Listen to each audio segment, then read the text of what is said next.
ensuring that clients have a healthy cash cushion and that portfolios are still aligned with their goals. Like Bill's firm, we also use a Money Guide Pro driven goals-based planning process.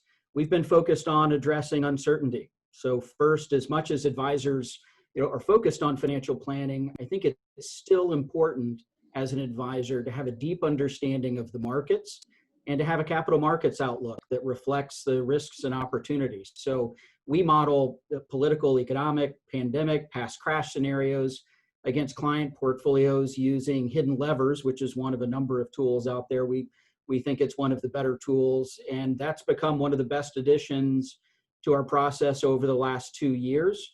And we've used it a lot here, of course, over the last 6 months.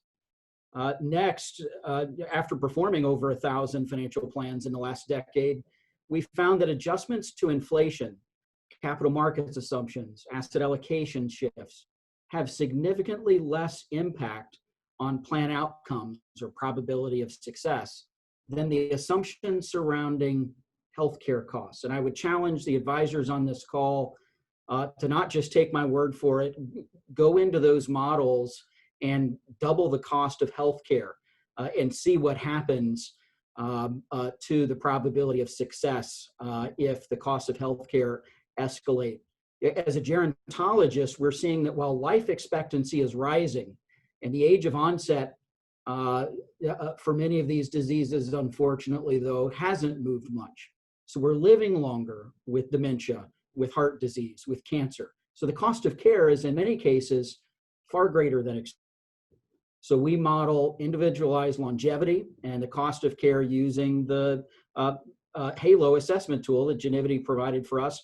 We're proud to have been a client, for the last couple of years. It's transformed our discussions about what happens after a client retires. And it's important to note, we don't yet know what the long-term health implications of COVID are.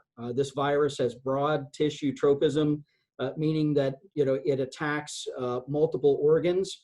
So even in those with mild or no illness, we may find down the road that there was replication in the brain and the heart and other organs. So yeah, I think it's especially critical in the pandemic to model that and to have that conversation. And like Bill mentioned, for us, it's opened the door for a multi-generational conversation.